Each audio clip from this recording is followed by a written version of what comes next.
여러분, 가끔 시장의 하루를 들여다보면요. 딱 한 가지 이야기만 있는 게 아닐 때가 있습니다. 마치 보이지 않는 거대한 두 힘이 서로 양쪽에서 팽팽하게 줄을 당기는 것 같을 때가 있죠. 오늘 분석해볼 내용이 바로 그런 하루입니다. 완전히 다른 두 가지 힘이 시장을 어떻게 흔들었는지 그 속을 자세히 들여다보겠습니다. 자, 바로 이겁니다. 오늘의 핵심 구도예요. 한쪽에서는 경제에 정말 반가운 청신호가 펴졌습니다. 인플레이션이 드디어 진정되고 있다는 신호였죠. 그런데 다른 한쪽에서는요, 이 좋은 분위기를 한 방에 날려버릴 만한 정치적 돌풍이 휘몰아치면서 말 그대로 시장 전체가 팽팽한 줄다리기에 들어간 겁니다. 그럼 먼저 이 줄다리기의 한쪽 편, 긍정적인 힘부터 한번 살펴볼까요? 이건 시장에 정말 큰 안도감을 가져다 준 아주 명확한 숫자였는데요. 온갖 혼란 속에서도 시장 참여자들이 모두 눈을 고정하고 있던 바로 그 경제 신호였습니다. 네, 바로 이 숫자, 2.6%입니다. 이게 바로 그날 시장의 분위기를 처음에는 아주 긍정적으로 만들었던 핵심 데이터, 미국의 근원 소비자 물가지수 상승률이었어요.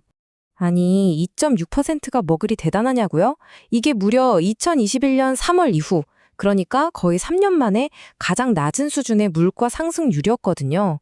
이건 인플레이션과의 길고 긴 싸움에서 드디어 의미 있는 진전을 이뤘다는 아주 강력한 신호였던 거죠. 아, 잠깐만요. 근원 CPI라는 말이 좀 낯설 수도 있겠죠. 간단히 말해서 이건 가격 변동이 너무 심한 식료품이나 에너지 같은 걸 빼고 우리 경제의 진짜 기본적인 물가 흐름을 보여주는 지표예요. 그래서 중앙은행이 금리를 결정할 때 정말 중요하게 보는 데이터입니다. 이렇게 좋은 데이터가 나오니까 시장이 가만히 있을 리가 없죠. 곧바로 반응이 왔습니다. 국채금리는 떨어지고 달러는 약해졌고요. 심지어 비트코인 같은 위험 자산까지 반등하는 모습이 뚜렷하게 나타났습니다. 다들 이제 한숨 돌리나 했던 거죠. 하지만 이 좋은 분위기는 정말 오래가지 못했습니다. 시장의 낙관론에 제대로 찬물을 끼얹는 소식들이 워싱턴에서 날아들었거든요. 자, 이제 줄다리기의 반대편으로 가보겠습니다. 긍정적인 경제 데이터를 순식간에 집어삼켜버린 정치적 불확실성이라는 폭풍이었습니다. 첫 번째 충격은 백악관에서 나왔습니다. 트럼프 대통령이 연준의 제롬 파월 의장을 콕 집어서 금리를 당장 늘리라고 직접적으로 압박하고 나선 겁니다. 이 발언은 시장이 신뢰하는 중앙은행의 독립성이라는 근간을 흔드는 것이어서 파장이 컸습니다. 그러자 곧바로 금융계의 거물이죠. JP모건의 제이미 다이먼 CEO가 반박하고 나섰습니다. 우리 모두는 연준의 독립성을 믿는다고 말이죠.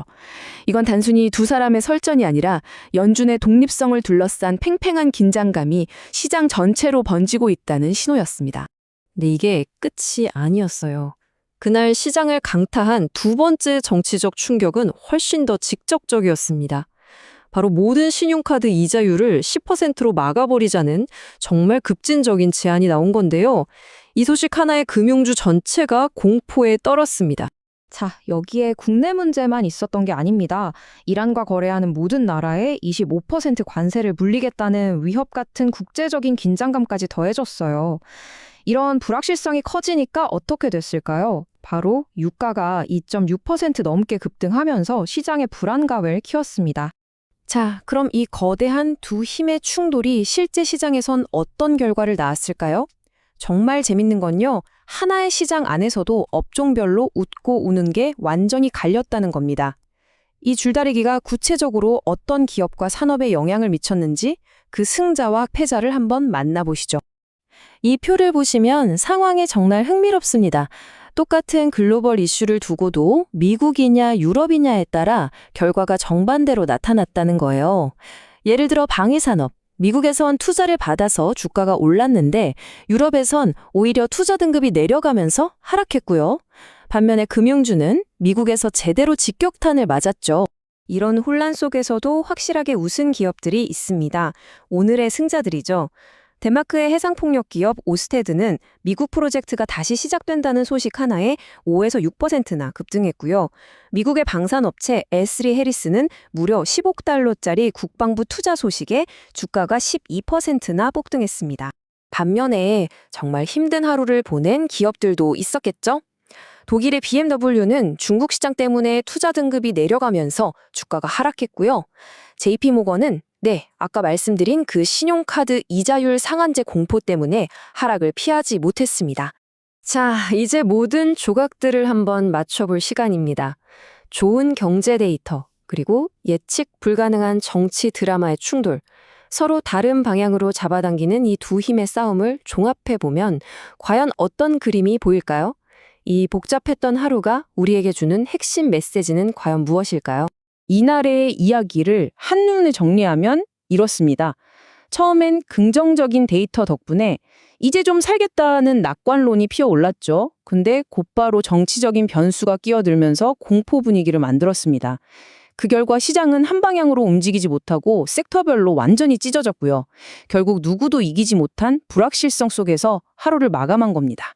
그래서 이 하루는 우리에게 아주 중요한 질문 하나를 던집니다. 앞으로 우리가 시장을 볼 때 결국 어느 쪽의 힘이 더 강하게 작용할까요? 차가운 숫자로 증명되는 이 견고한 경제 데이터일까요? 아니면 이 모든 걸 한순간에 뒤엎어버릴 수 있는 예측 불가능한 정치 드라마일까요? 이 줄다리기는 앞으로도 계속될 겁니다.